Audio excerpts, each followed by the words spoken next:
anestésicos locales. Vamos a avanzar.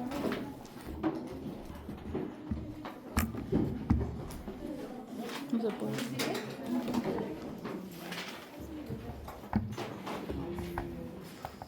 Creo que le han dañado la pantalla.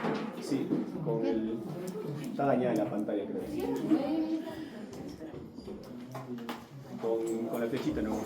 Ya. Entonces, los anestésicos locales. Como saben muy bien, los anestésicos locales son ampliamente utilizados. Ya sea los anestésicos locales los utilizamos tanto para infiltraciones como de manera tópica, ¿ya? No sé si nos hayan visto colocar a nivel de la, cuando estamos intubando a niños, colocamos tópicamente locales. Podemos infiltrar una herida grande que queremos suturar, también, ¿ya? Pero también lo utilizamos para hacer diferentes tipos de bloqueo. Por ejemplo, los bloqueos que hacemos a nivel del neuroeje, ¿no? A nivel del neuroeje, ¿qué bloqueos son? La anestesia raquídea, la epidural y la caudal, ¿no? Y también tenemos la anestesia de los bloqueos de los plexos braquiales. El plexo braquial se bloquea, ¿ya? A nivel de los interescondélicos o supraclaviculares y todo este brazo queda anestesiado, ¿ya? En caso de miembros inferiores es más difícil porque la inervación es de diferentes fuentes, ¿no? Tanto anterior de la femoral como posterior de la ciática, ¿no? Y también unas cuantas ramas de lo que son los nervios pudendo, popliteo, es decir, es muy inervado. Entonces es muy difícil hacer una anestesia localizada en miembro inferior, ¿ya? Ahora, diferente es que nosotros digamos analgesia, ¿no? Yo quiero dar buena analgesia, puede ser, muchas veces hay unas fracturas a nivel de lo que es de la cabeza del cubital y esas son bien dolorosas, ¿ya? Entonces yo digo, no, le va a doler al paciente, entonces le hago un bloqueo solamente para analgesia. Mi bupivacaína me va a durar, ¿cuánto? 6 horas aproximadamente con buena analgesia del paciente, ¿ya? Si es que quiero dar como analgésico, también sirve, ¿ya? Y ¿qué más con anestésicos locales? Los anestésicos locales son bases, están en forma básica, débiles, disueltos en medio ácido, formados por un anillo aromático, acá podemos ver, un anillo aromático, ¿ya? Que es lipofílico, unido a un grupo amina, ¿no? ¿Ya? Este es el grupo amina, ¿ya? Este es el grupo amina, ¿ya? Que es hidrofílico y unidos por medio, puede ser de un éster o puede ser por medio de una amina. Por eso sus nombres, su clasificación, ¿no? Aminoésteres o aminoaminas. Fácil de entender. Entonces, ya sabemos que los anestésicos locales, su predecesor, ¿no? Fue la cocaína, ¿no? ¿Ya? Y se utilizaba en cirugías oftálmicas en 1884 por Kohler. La cardiotoxicidad producida por la bupivacaína en gestantes aumentó el interés de los efectos adversos de estos fármacos a partir de los años 70. ¿Ya? Entonces, ahí.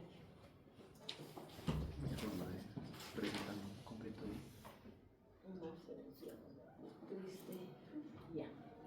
Entonces, aplicaciones, ¿o no? Habíamos hablado de los bloqueos nerviosos, ¿ya? En anestesia regional. Como pueden ver acá, estamos poniendo acá esta es una aguja epidural, es gruesa, porque nuestras agujas raquídeas, ¿cómo son? Delgadas.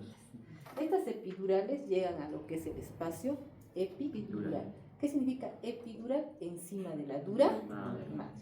Entonces, como llegan al espacio epidural, necesita colocarse más anestésico, ¿ya? En cantidad.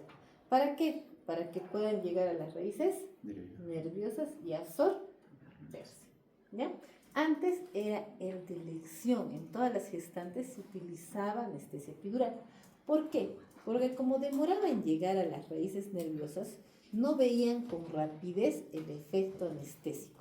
El efecto anestésico, como hay bloqueo simpático, motor y nervioso, ¿qué pasa? Hipotensión y bradicardia.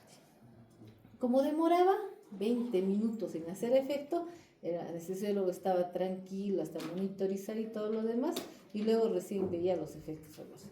Pero ¿qué se vio? Uno, que demoraba en el tiempo quirúrgico, demora en el tiempo de la anestesia y por ende hay más tiempo operatorio. Y otro que se vio también, que producían más toxicidad porque estamos dando más anestésico. Entonces, ahora ya no se utiliza la anestesia pura, se utiliza la anestesia raquídea, la que ven todas las veces en sala de operaciones. ¿Ven o no ven? Sí. Anestesia raquídea. Sí. ¿Ves anestesia raquídea o no? No, está más general. Más generales, pero debe haber anestesia raquídea también, ¿no? Entonces hay que decirle a la doctora, ¿no? Hemos dicho general, ahora regional. ¿Ya? Entonces, como pueden ver, este de acá tiene una alambrecita, ¿ven? Entonces, ahora ya no se utiliza anestesia epidural, sino se hace un tipo de analgesia epidural, más que todo para el dolor posoperatorio. Entonces se le deja este catéter, ¿ya? A nivel del espacio epidural y se le va colocando unos 3, 4, hasta 5 días podemos tener al paciente con anestesia, con analgesia, ¿ya? Entonces, si alguna vez alguien ha probado esto, es una maravilla, porque no tienes dolor para nada.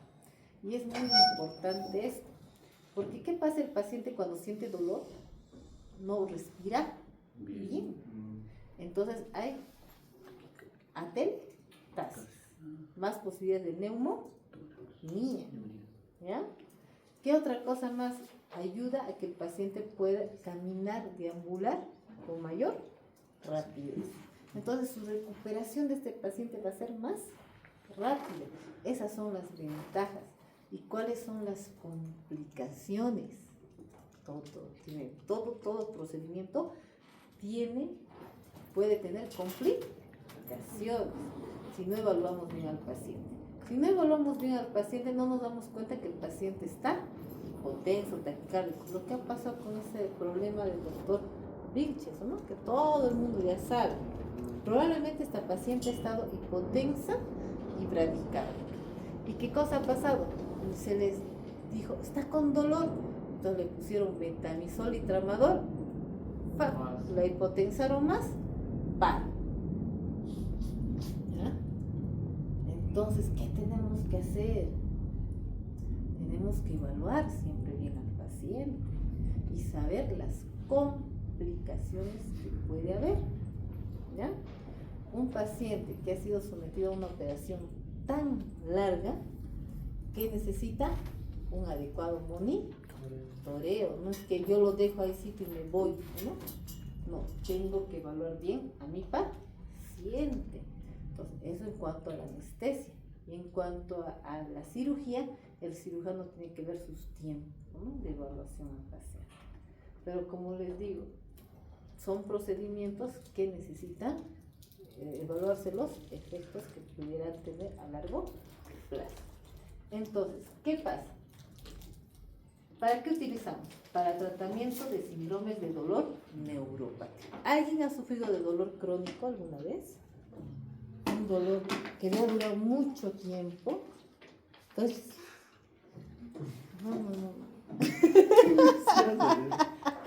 ya, no ha habido nadie, ¿no? ¿Qué pasa con los dolores neuropáticos? Los dolores neuropáticos se caracterizan por producirse unos síntomas autonómicos, le llaman así. ¿Por qué se llaman así?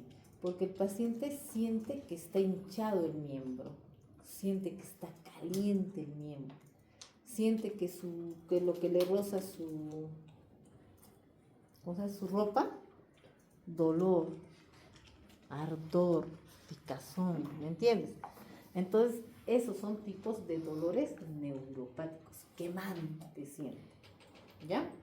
Entonces, estos trastornos sintomáticos a veces se alivian con estos tratamientos de analgesia a nivel de plexo braquial. ¿Ya? Yo le doy por un tiempo buena analgesia y se va yendo estos síntomas que tiene el paciente, que ha ganado por el tiempo. Digamos que si se ha hecho una tendinitis y ha seguido haciendo sus actividades normales como si nada pasara, seguía sintiendo dolor, no le ha dado importancia, aumentó el dolor y se volvió un dolor crónico. ¿Ya? ¿Me entienden? Entonces, con pequeños esfuerzos empezaba el dolor. ¿Ya? Entonces, empezaba el dolor, gatillaba el dolor y seguía, ¿no?, haciendo sus actividades normales. Entonces empezó a presentar neuropatía, dolor neuropático. Entonces, ardor, picazón, cualquier cosa que lo estimulaba, hiperalgesia, ¿no? Cualquier cosa que lo estimulaba, producía dolor intenso. Entonces, para eso también se utilizan los anestésicos locales, ¿no?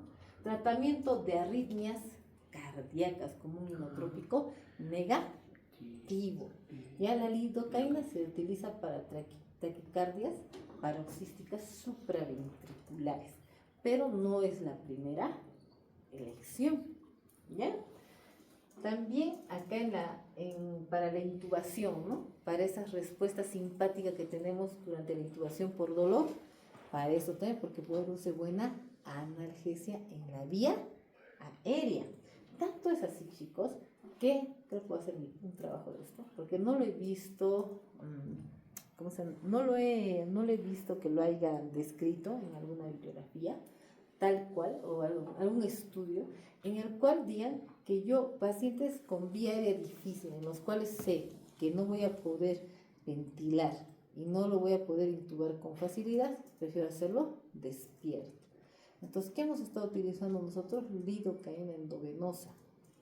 Y a veces cuando el paciente no tiene un buen gasgo, solamente con la lidocaína endovenosa, con eso no nos intubamos.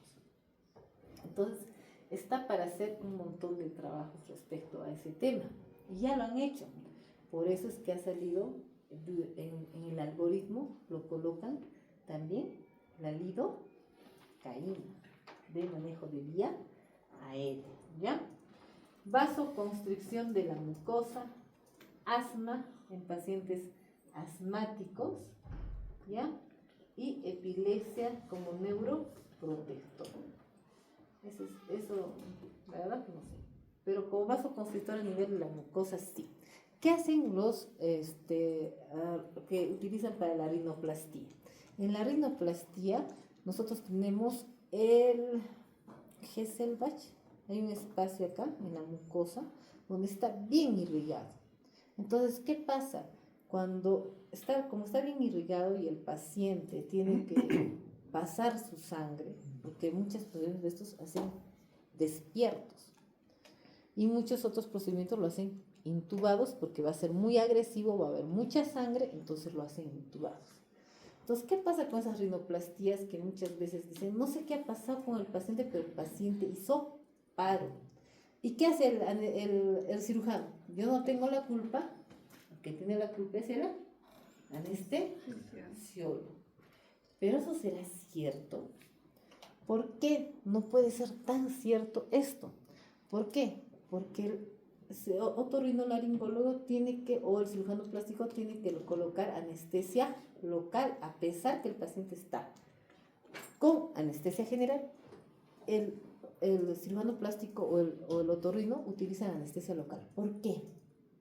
Porque utilizan con un vasoconstricción. Entonces, lo utilizan la lido con adrenalina. Y como lo utilizan con adrenalina, ¿qué pasa? Vasoconstricción. Entonces, cuando ellos manipulan todo, no hay sangre, ¿no? Y es lo que ellos quieren, que no haya sangre. ¿Ya? Pero si le ponen mucha epinefrina, ¿de quién es la culpa? Del anestesiólogo. Del anestesiólogo. Pero, porque es manejo del otorrino. Porque ellos deben de saber cuánto es la concentración que ponen de lido con epinefrina. Igual ocurre en las cirugías plásticas. ¿Qué hacen? Colocan también lido con epi. todo lo que hacen para absorber la grasa, ¿cómo lo hacen? Lo colocan, todo ese lidocaína, le colocan a nivel del tejido graso, todo, con vasoconstrictor, porque imagínense, habría hematoma, habría sangrado. Entonces, ¿qué hacen? Después lo aspiran. Pero ¿dónde se mete todo ese líquido que han metido? Sí, meten cloruro, más lidocaína, más epinefrina. ¿Y dónde se mete todo ese cloruro? Al final se absorbe hacia el plasma. Y por eso se producen los accidentes, porque el paciente hace hiponatremia. Sí, mucho líquido que le colocan por el tejido celular subcutáneo, ¿ya?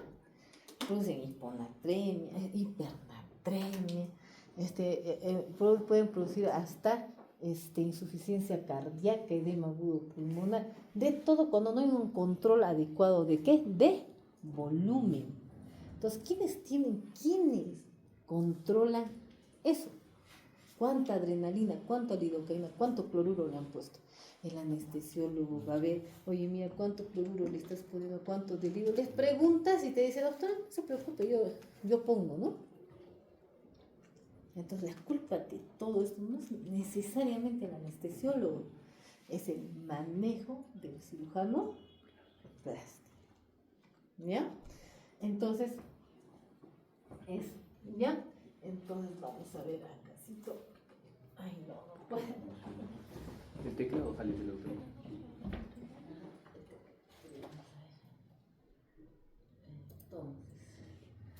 Entonces, ¿dónde se produce la acción? A nivel de los canales de sodio. Como están en forma básica, tienen que atravesar primero la membrana plasmática porque su acción es a nivel interno. Y de esta manera bloquean ¿qué canales? Los canales de sodio. Acuérdense que la despolarización, ¿ya? Se produce a nivel del ingreso de sodio y la salida de potasio. Cambio, ¿no? Del potencial de membrana, ¿ya? Entonces, ¿qué pasa? Actúan bloqueando los diferentes canales, principalmente los canales de sodio.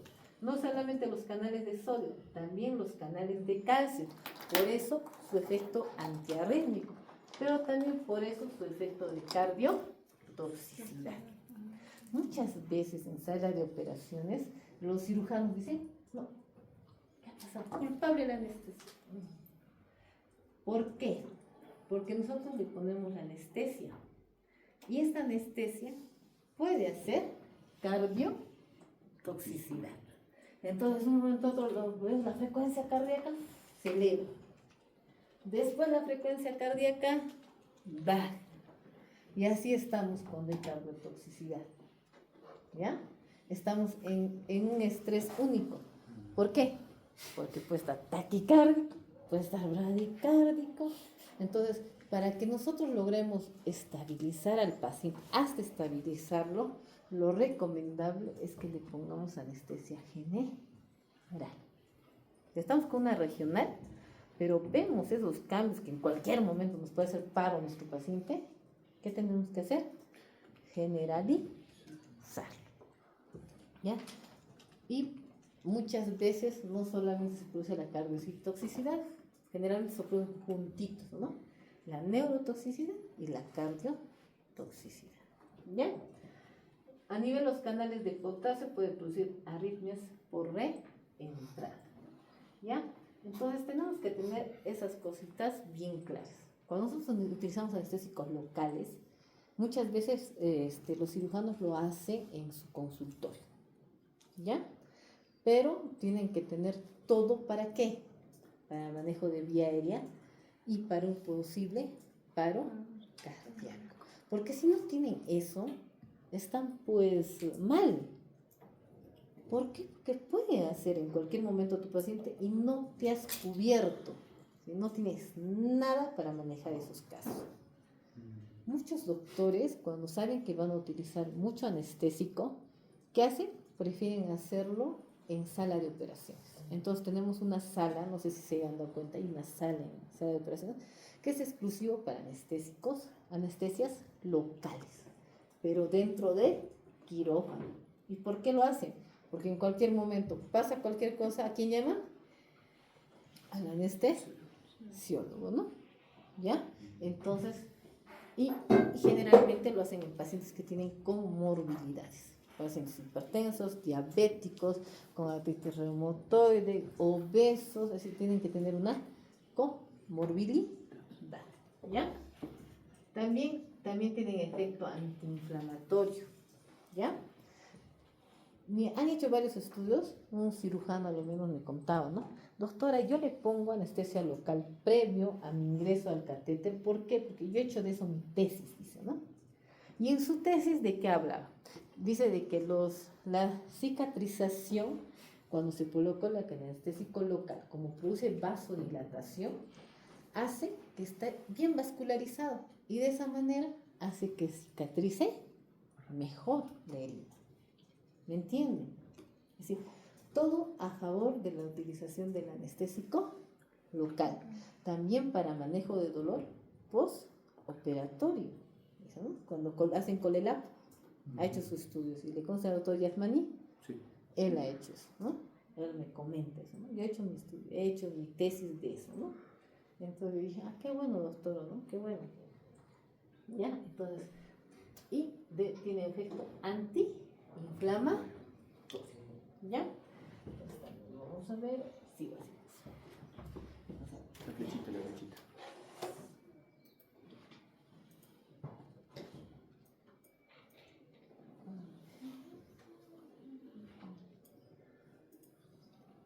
Ya. Entonces, ¿cómo es la conducción nerviosa? Decimos que la membrana plasmática está en estado de reposo cuando está en menos 70 milivoltios.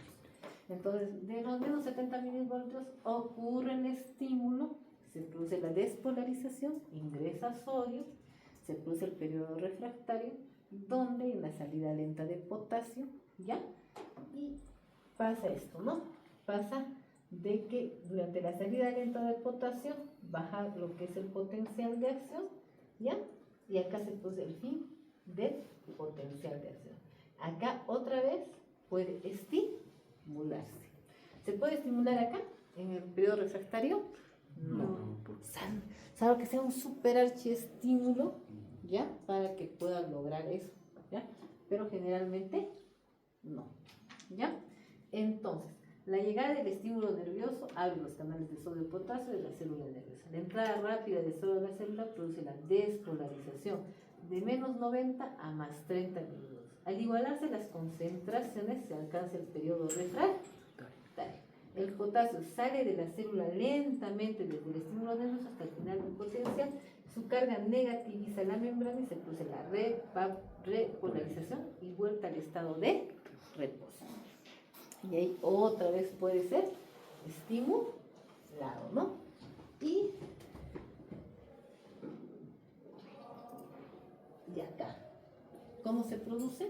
Los anestésicos locales, como habíamos encontrado, en forma básica, ¿no? Ya. Y los anestésicos locales no deben estar protonados para que puedan ingresar a la célula. ¿Qué pasa si el ambiente que está es un ambiente ácido? ¿Y cuándo se produce ese ambiente ácido? Cuando hay infección en la herida operatoria. Si hay infección en la herida operatoria, ¿va a coger el anestésico local? Lo más probable es que no. Entonces este paciente sí o sí necesita sedación. No puedes darle solito, nomás puedes intentarle corregir la herida o lo que ha pasado al traumatismo. No, tienes que pedir que te apoye la anestesiólogo, porque no va a coger el anestésico local, ¿ya? Entonces, ingresa el anestésico local, recién acá se protona, y recién protonado puede ser su efecto a nivel de los canales de sodio, bloqueando su ingreso de los canales el ingreso del sodio, ¿no? Entonces, también para eso tenemos que tener en cuenta el pK. ¿Qué cosa es el pK con respecto al pH? El pK es el pH que tiene el anestésico, ¿ya? Entonces, cuando te dice el pK, cuando está más cerca al pH fisiológico y cuando está más lejos del pH fisiológico. Entonces, vamos a ver que el pK del anestésico local y el pH del medio modifican la cantidad de anestésico local no cargado. Es decir, depende mucho del pK para decir cuánto de anestésico local está cargado o no cargado. Entonces, el anestésico local no cargado atraviesa la membrana lipídica, se protona dentro de la célula y bloquea los canales de sodio en su cara intracelular. La apertura de los canales de sodio permite el paso transcanal del anestésico local cargado y no cargado.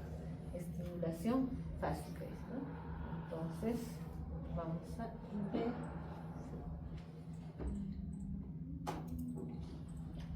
Entonces vamos a ver cómo se produce el bloqueo de las fibras nerviosas. Es muy importante entender que nosotros tenemos, cuando se estimula el nervio, ¿ya?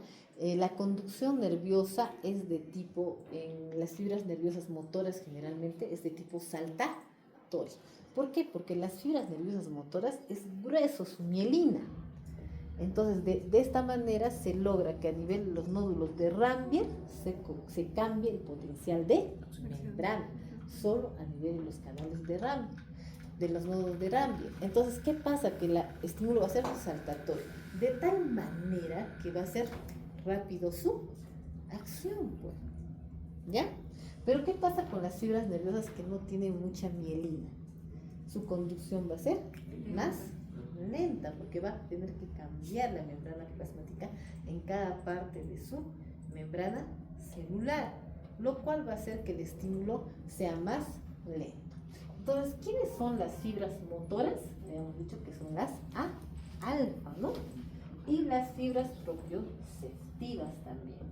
Mientras que las fibras delta y gamma tienen un menor diámetro de mielina y por ende la velocidad de conducción va a ser más lenta en comparación con las motoras, que va a ser más rápido. ¿Es entendible esta parte o no? ¿Se entiende o no se entiende? Sí. Ya. Entonces, igual las beta y C también van a ser de conducción, porque son amielínicas, de conducción lenta, ¿no? Entonces vamos a tener un diámetro de 3 a 5, de 0.1 a 0.3, ¿ya? Y también va a tener menor velocidad, si se dan cuenta. Entonces, todo esto explica cómo actúa el anestésico local. ¿Me entienden? Si ustedes se dan cuenta, cuando nosotros le ponemos anestesia raquídea a las pacientes, muchas pacientes todavía pueden mover las piernas y dudamos de la anestesia que le hemos dado. ¿Sí o no? Ya. Pero ¿qué pasa? Que poco a poco con el tiempo ya no puede levantar las piernas, ¿no? Entonces, ¿qué significa? Que el bloqueo motor ha sido Bloqueado. más lento, ¿ya? Y el bloqueo, disculpe, un ratito, por favor. Aló. Aló. Sí.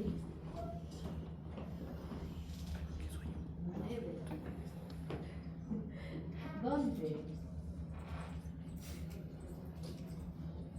Ay, no, es que todo el día estoy fuera de casa, además me cae en la casa.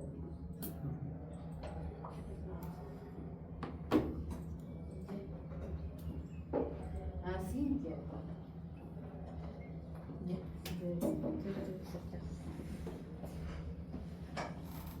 Doctorita, ¿puedes volver a explicar el cuadro? Ya.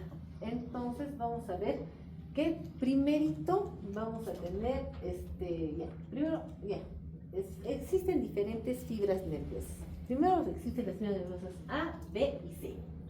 Dentro de las fibras nerviosas A se encuentra la alfa, la beta, la gamma y la delta.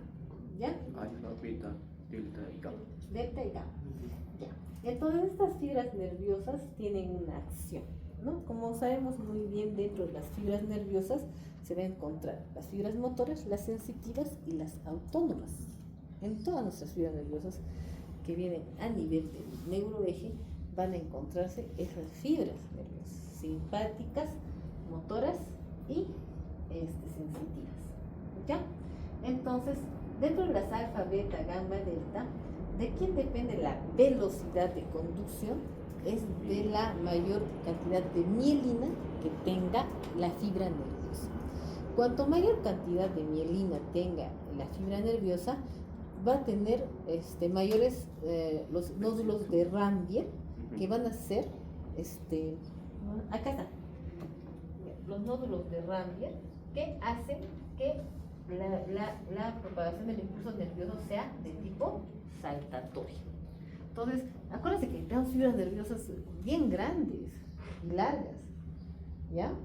Y principalmente estas fibras nerviosas, las que son grandes y largas, son de tipo mielínicas, que tienen alta mielina, y su estimulación y su propagación del estímulo nervioso es a través de los nódulos de Ranvier, ¿ya?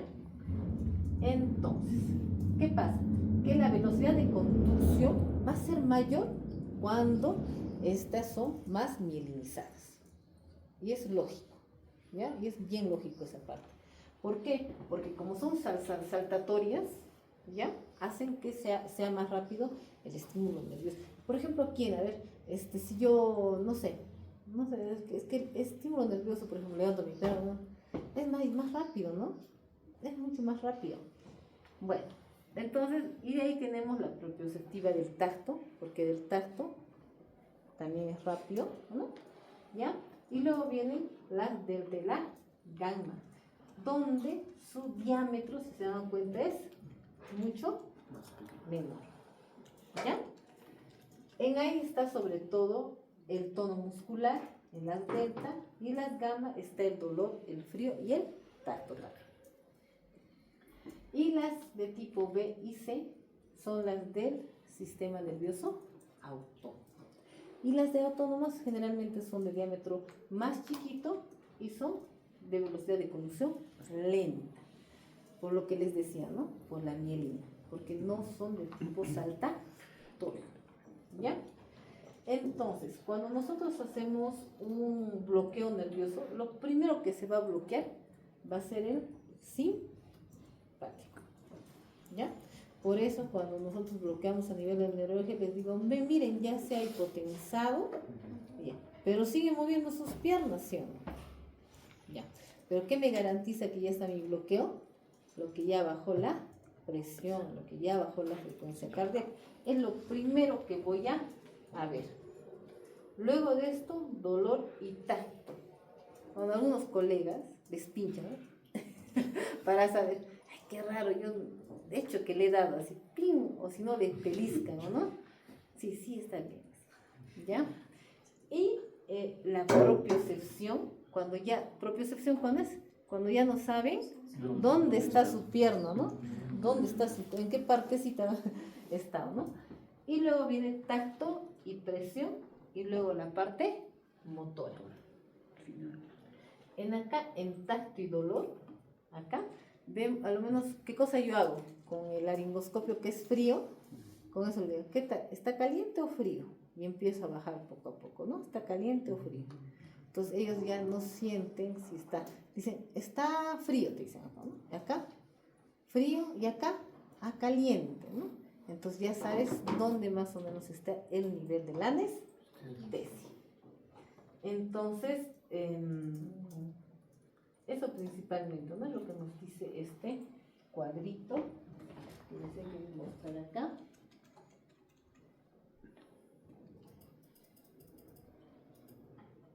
Y acá está.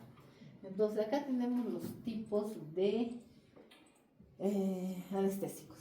Tenemos la cocaína, como un éster, la procaína, la clorprocaína, la benzocaína y la tetracaína. ¿Qué utilizaban los odontólogos? La cocaína, claro, antes, ¿no? La tetracaína, ¿no? Es lo que se utilizaba. Ya, ahora ya no utilizan la tetracaína. Miren, ¿cuál es el detalle de la tetracaína? Que produce anafilaxis. Y también rápidamente se metaboliza, porque su metabolismo es a nivel plasmático, por las pseudocolinesterasas plasmáticas. Entonces, ¿hay menor toxicidad? Sí, porque tienen menor vida media, porque son rápidamente metabolizadas, ¿ok? ¿Ya? Pero el problema es que produce anafilaxia, ¿ya? De ahí tenemos estas de acá, que son las de tipo amidas, que son las que sí utilizamos, ¿por qué? Por su tiempo de acción. Pero ¿quién se encuentra? La lidocaína, la epilocaína, mepivacaína, bupivacaína, ropivacaína y la... Hace poquito estaba leyendo un artículo en el cual, ¿quién está entrando? A ver, de estas, la prilocaína. Nosotros normalmente utilizamos la lidocaína, la bupivacaína y la levobupi que se estaba ingresando con fuerza, ¿no? Pero ahora, ¿qué ha pasado? Están empezando a utilizar la prilocaína. ¿Y por qué? Esa es la pregunta, ¿no? ¿Por qué? ¿Qué problema tenemos con los otros anestésicos? Nos preguntaremos. A ver, el metabolismo es a nivel hepático. La vida media variable en función del fármaco, mayor toxicidad cuando hay afectación de la función hepática. Porque si yo tengo insuficiencia hepática, no lo va a poder metabolizar adecuadamente y puede haber mayor toxicidad. Es lo que tengo que entender. ¿Ya? Bajo riesgo de anafilaxia. ¿Ya?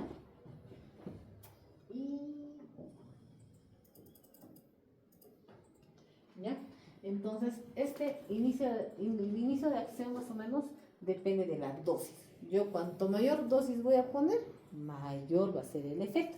Pero acuérdense que también sus otros efectos que no nos gustan mucho también va a aparecer cuando utilizo mayor dosis. Entonces yo me acuerdo que yo antes era de las dosis pequeñas. Yo he puesto hasta 6 miligramos a un paciente que tenía 99 años, creo. Estaba todo ya hipotrófico, hipotónico, ya caquético prácticamente, abuelito, viejito, para una próstata lo habían programado. A veces hay que tener un poco de criterio, ¿no? Porque ¿cuánto tiempo más va a vivir este paciente, ¿no?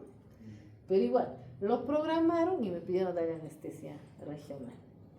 Y yo, como era de las dosis bajas, le puse 6.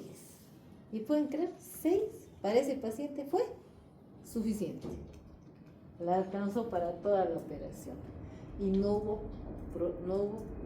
toxicidad cardíaca. Pero, ¿qué pasa cuando yo utilizo más dosis? Más posibilidades de que haya toxicidad. Entonces, ese es el factor más importante. El inicio de acción es la dosis. Otro es el pKa, si está más cargado, menos cargado, ¿no? Y el pH, la acidosis ralentiza y disminuye el efecto del anestésico local. ¿Qué pasa? Y es una contraindicación relativa utilizar en pacientes sépticos anestesia regional. Pero muchas veces, riesgo-beneficio, dependiendo del paciente, porque a veces vienen con cuadros respiratorios acompañados, le colocan anestesia regional, pero con mucho riesgo. Y uno es de que no les coja adecuadamente, porque disminuye su efecto del anestésico local. Me hizo, ¿no? una colega me decía, doctora, no sé por qué un paciente con una infección severa, todo su muslo así grande, y han sacado toneladas de pus. Entonces, ¿qué pasa? Este paciente está definitivamente y de hecho séptico. Y le coloca anestesia regional. ¿Ya? Por eso digo que no es una contraindicación absoluta, pero sí es una contraindicación relativa. Porque yo puedo producir meningitis. ¿Me entienden? Entonces, ¿qué pasa? Su efecto no va a ser igual. Y no sé, ese paciente era muy ansioso, me dice, ¿no? No era suficiente y todo el rato seguía quejándose. ¿Era ansioso o realmente el efecto estaba disminuido? A pesar que le ha puesto una buena dosis.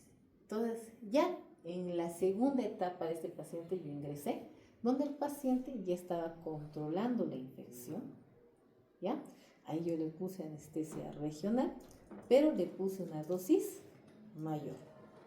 Y a pesar de que la dosis era adecuada, siempre ha habido un poco de queja, es un poco de que se quejaba, pero no por dolor, sino por la sensación. Y acuérdense que el dolor tiene recuerdo.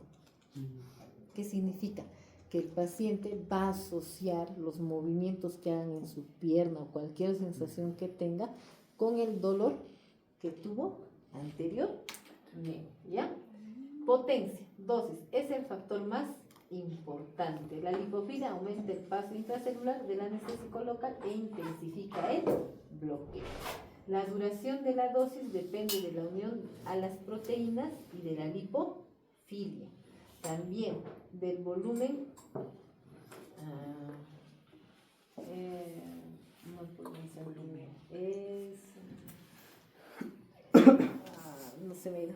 Y el lugar de la inyección. ¿Por qué es muy importante el lugar de la inyección?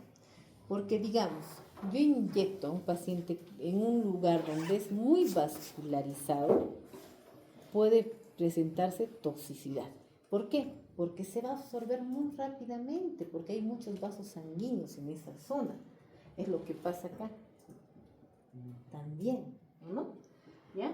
Entonces, acuérdense que el lugar de la inyección, digamos, si yo tengo menos vasos sanguíneos, menos también va a ser su absorción, ¿me entienden? También menor va a ser el aclaramiento. Ahora, si yo inyecto con adrenalina, ¿qué va a pasar? Menor también va a ser su absorción. ¿Qué es lo que quieren o no? ¿Por qué? Menor su toxicidad, ¿sí o no? ¿Qué es lo que quieren? ¿Y qué cosa más quieren? Mayor tiempo de acción, porque se va a absorber, como se absorbe lentamente, mayor tiempo va a ser su acción. ¿Ya? ¿Qué más?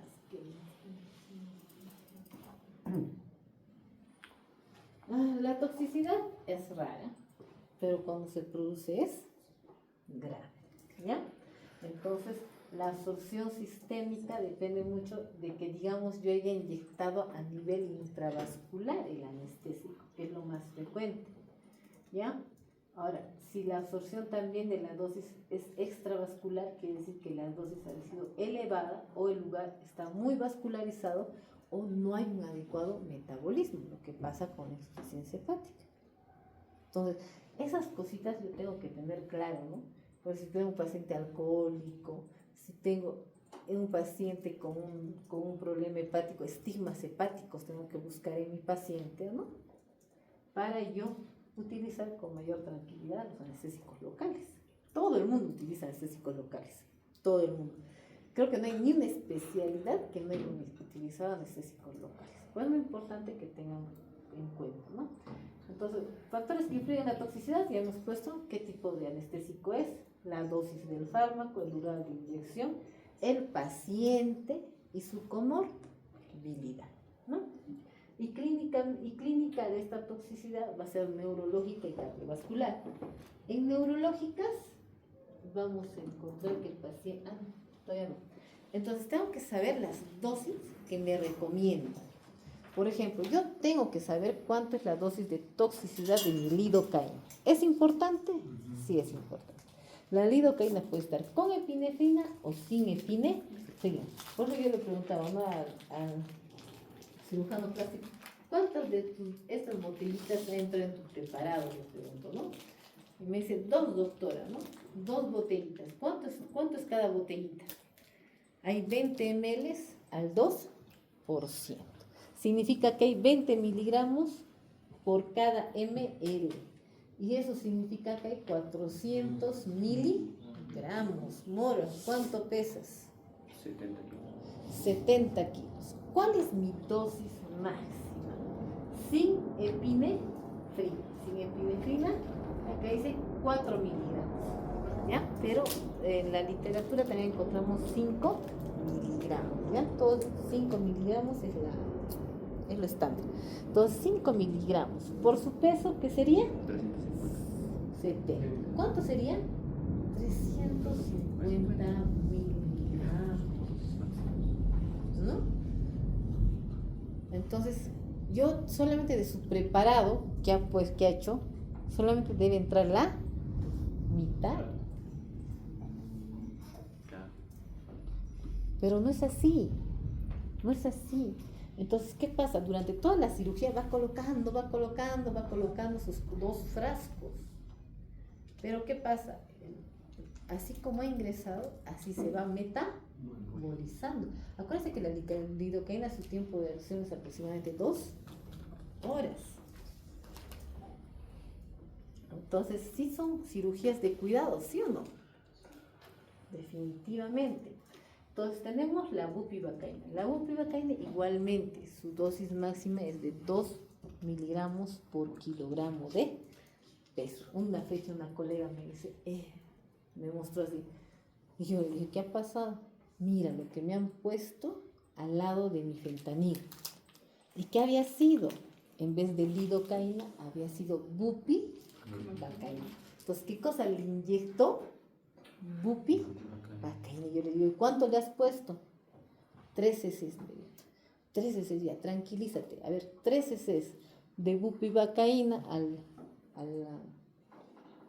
0.5%, que es la bupivacaína, sería 5 miligramos por cada ml. ¿Cuánto le puso? ¿Cuánto sería? 3 ml. Si es 5 miligramos por cada ml. 15 miligramos. ¿Llega a su dosis tóxica? No, pues. Porque su dosis tóxica es 2 por kilo de peso. 2 por 50 es 100 miligramos. Entonces no llega. Entonces yo le dije, tranquilízate. Tu dosis es esto. Solamente que sí o no. Hay que estar monitorizando, ¿no? ¿Ya?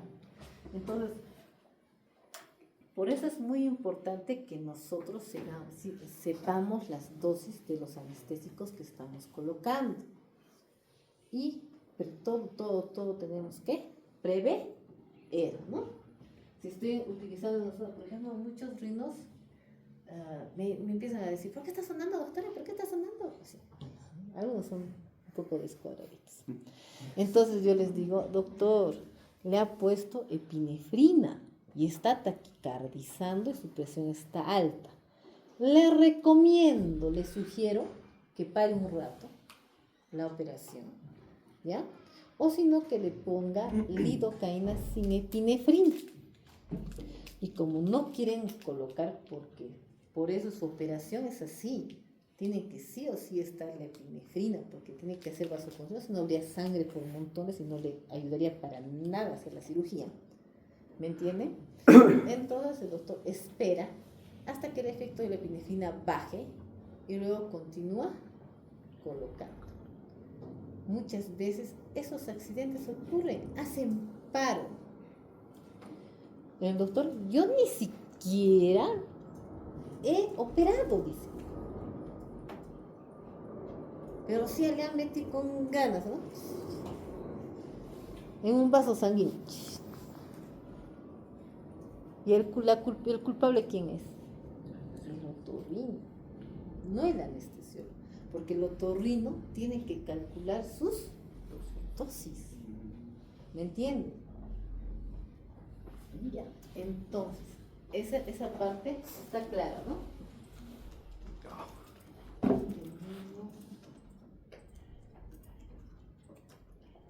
Ya, entonces hemos dicho que el lugar de inyección es muy importante. Podemos producir anestesia local, podemos hacerlo intravenoso, ¿sí o no? La lidocaína utilizamos endovenoso, ¿sí o no? Nos han visto miles de veces. Soy una fanática de la lidocaína últimamente yo, ¿ya? Pero hay que hacerlo con cuidado, ¿ya? Fanática porque me ayuda en mi intubación, me ayuda en mi extubación, me ayuda en mi analgesia, ¿no? Eso ya está comprobado. Pero siempre hay que utilizarlo con cuidado. ¿Ya, chicos? Hasta es un antiarrítmico, ¿ya? Entonces, a nivel traqueal, ya les he dicho, tópicamente se les coloca para intubar. Intercostales, muchas veces para toracotomías, se utilizan. ¿ya? Se utiliza a nivel de los nervios intercostales. A ese nivel podemos colocarle en intratorácico, le decimos a la cardiovascular que le ponga, y el paciente sale con buena analgesia, ¿no? Entonces, a nivel epidural también podemos utilizarlo para anestésico y a nivel subcutáneo también, ¿no? ¿Qué tenemos que tener en cuenta? La vascularización. Acuérdense, si están utilizando una zona muy vascularizada, ¿qué pasa? Más absorción. ¿Qué pasa con mis residentes?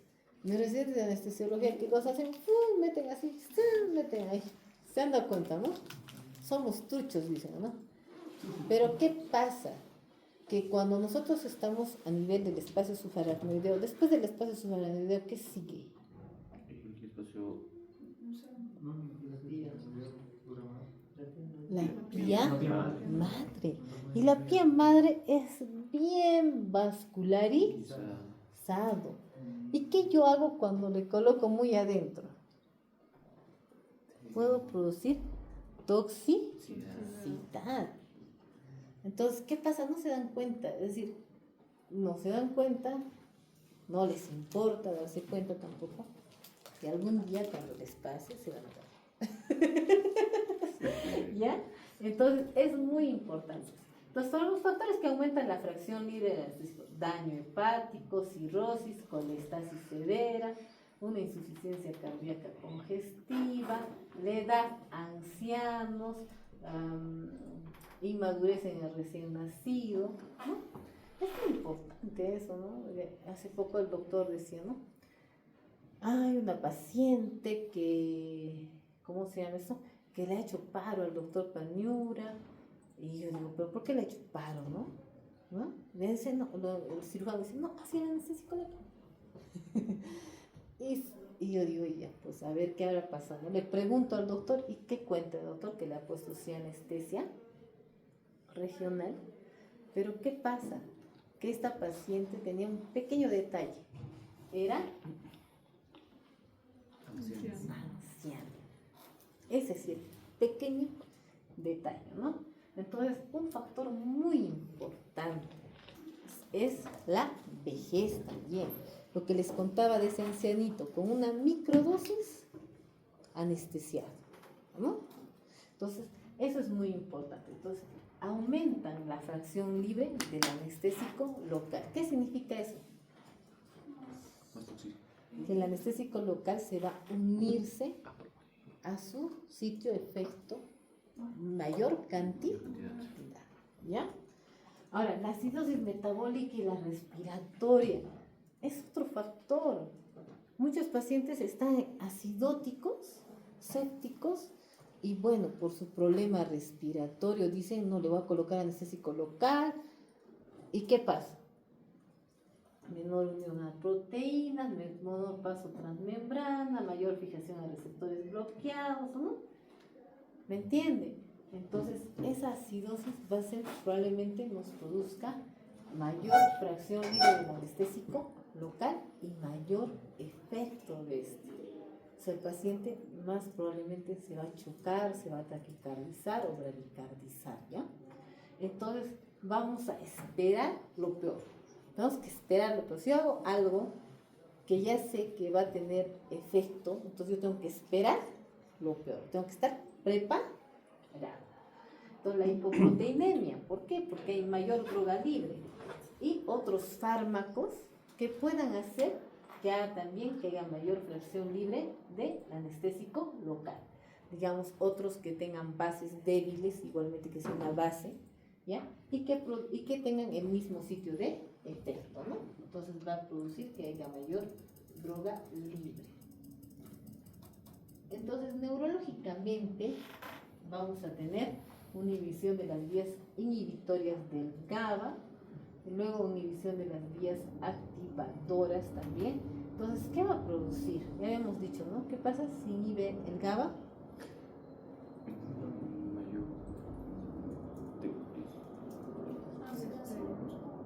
¿Qué? nosotros normalmente potenciamos el GABA con estos anestésicos, ¿no? Entonces puede producir convulsiones, ¿no? Entonces va a haber alteraciones a nivel sensorial. Puede haber sabor metálico, lo que algunos narran, entumecimiento peribucal, no van a sentir la boca. Una fecha me pasó eso a mí. El odontólogo me puso dosis excesivas en mi muelita. Bueno, yo le comenté que era anestesiólogo. Eso fue mi peor defecto, ¿no? Entonces habrá dicho, no, al anestesiólogo ahora tengo que anestesiar. Y me habrá puesto pues una superdosis. Y toda mi boca estaba así, adormecida, ¿ya? Entonces vamos, a pesar de que estoy haciendo bromas, sí que duermo.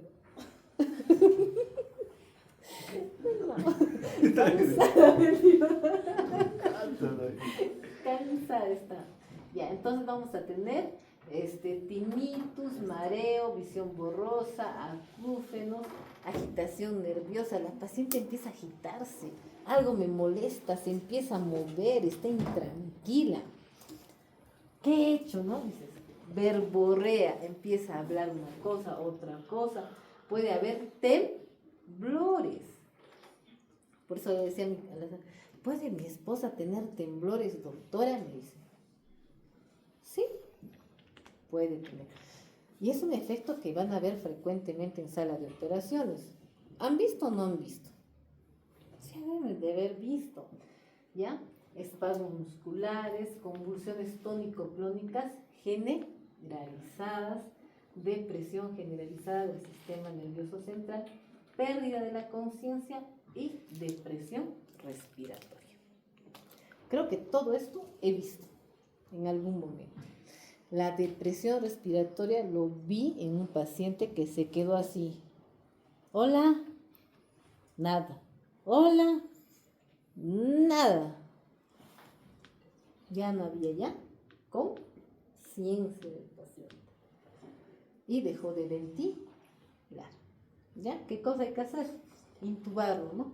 Por eso es que nunca se dice, ese es anestesia regional, no pasa nada, dicen, ¿no? Ese es su dicho de todos los cirujanos.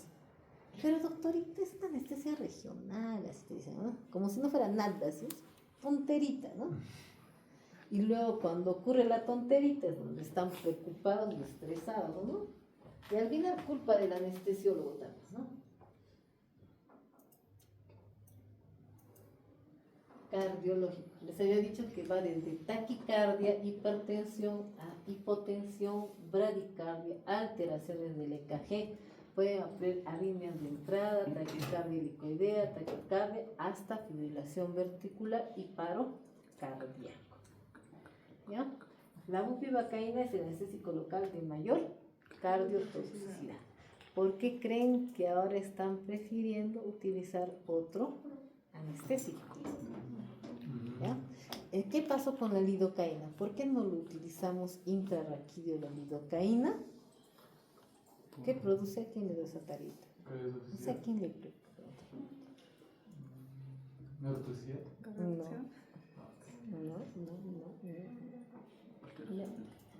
Van a leer eso. Lo voy a preguntar en el examen. ¿Ya? Entonces, ¿qué pasa? ¿Por qué no se utiliza? Y ahora se utiliza la bupivacaína. ¿Pero qué pasa con la bupivacaína? Es el anestésico de mayor cardiotoxicidad. Entonces, ahora se han ido a otro fármaco, lógicamente, ¿no? Si me va bien con el otro fármaco. ¿Ya? Entonces, poca margen de dosis de toxicidad neurológica y cardiovascular. ¿No le dije? Que cuando presenta una cardiotoxicidad, lo más probable es que me presente una neurotoxicidad. Yo ya estoy viendo, ya estoy preparada ya para la acción. es que ya tu paciente misma está así, como se dice, excitada ya. No sé qué me pasa, doctora, así. Empieza a hablar, sí. Dice, ay, chispas, ya. Todo, ¿no? Ya todo, que estás preparada para lo peor, como se dice, ¿no? ¿Ya? Entonces, difícil reversión, poca respuesta a maniobras de RCP. ¿Ya? La ropivacaína, menor potencia, mayor bloqueo diferencial, menor toxicidad cardiovascular y mejor respuesta a RCP, ¿no? Entonces, por eso ahora, ¿qué anestésico les estaba diciéndoles? Lidocaína, ¿no? Entonces, sospecha. Yo sospecho, ¿qué digo? Pido ayuda. Lo primero, el ABC. ¿Le? Oxigeno a mi paciente. Dosis de miceres de anticonvulsivante. Le pongo una benzodiazepina. Preparo para RCP. Todo para vía aérea. Traigo el coche de paro. Y solicitar intralipid, que no hay en ningún lugar de este mundo. Bueno, no, sí dice que hay en Lima, ¿cómo se llama esto? En el Rebagliati, dice. Tienen el intralipid, el único hospital, ¿no? Porque de ahí buscan en todo lugar y no allá. Entonces, ¿qué vamos a esperar si hay una crisis convulsiva? ¿Qué tenemos que utilizar? Diazepam, ¿no? Si no tengo, mira, el bloqueo neuromuscular, si persiste la convulsión, sí puedo hacerlo. Succinilcolina no lo utilizaría. Prefiero utilizar el Roku.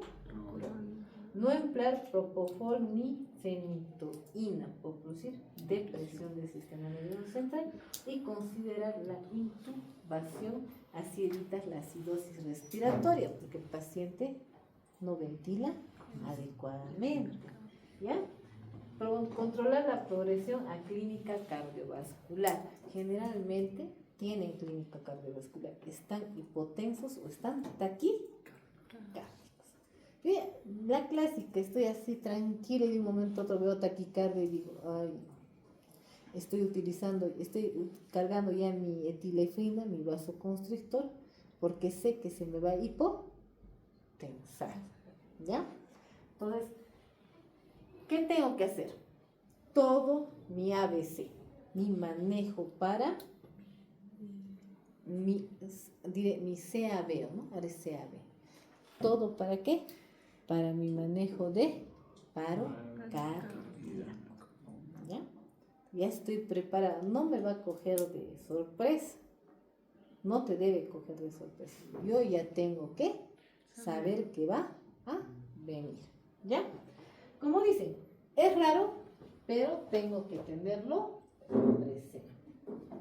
Entonces, clínica cardiovascular, manejo de la arritmia, puede ser un FA, una fibrilación, un esto desfibrilar, ¿o no?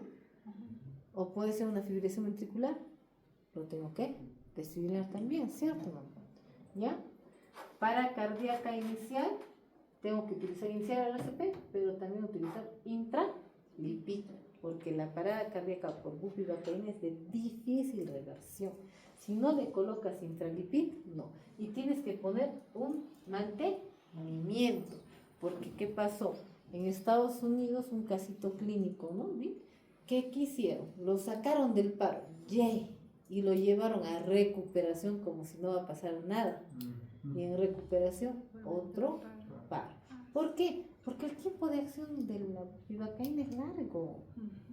No es un medicamento que se metaboliza muy rápido. Evitar otro, lidocaína, betabloqueantes, antagonistas de calcio y vasopresina, ¿no? Para la vasopresina utilizamos para la hipotensión, antagonistas de calcio utilizamos como antiarrítmicos, betabloqueantes igual, la lidocaína igual, ¿no? No recuperación.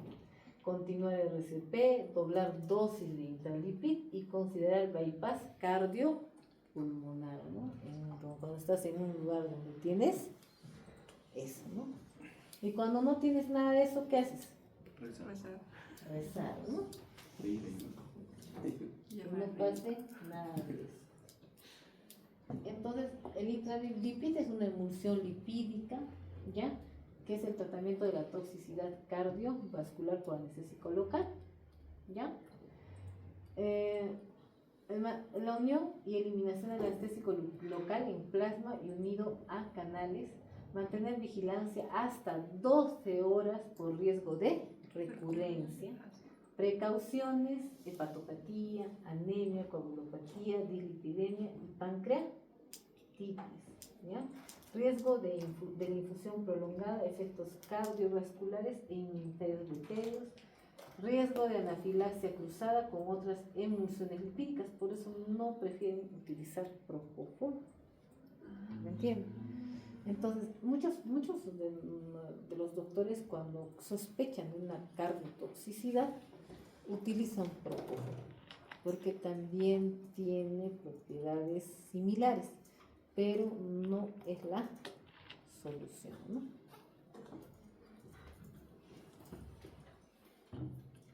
¿Y qué más? Coadyuvantes. ¿Cuáles son los coadyuvantes?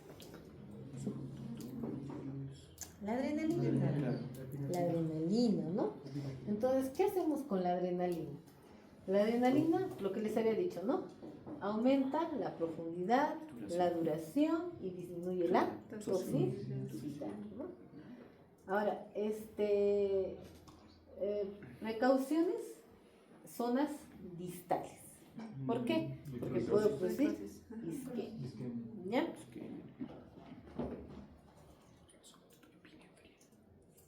Bicarbonato. ¿Qué hace el bicarbonato?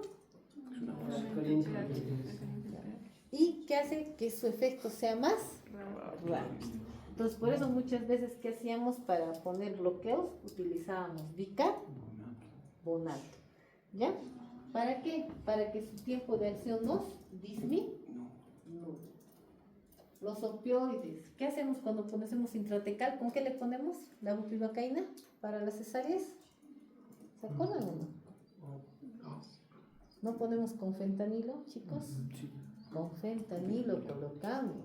Todas las veces ven eso. Con fentanilo. Entonces, ¿qué pasa? Comienza antes su acción y es más seguro que la morfina. La morfina, cuando nosotros colocamos intratecal, dura 12 horas. Por eso hay que muchas colegas, doctora, la morfina, no le ha puesto con morfina, reniegan, ¿no? Esta doctora no piensa en su analgesia. Pero también tenemos que pensar que la morfina te produce, ¿qué cosa? Retención urinaria, constipación, ¿o no? Entonces, tenemos que pensar en otras cosas más, ¿o no? Entonces, vamos a ver que sí podemos ponerlo intradural, la morfina, el fentanilo. Acuérdense que el fentanilo potencia la acción de los anestésicos locales, ¿no?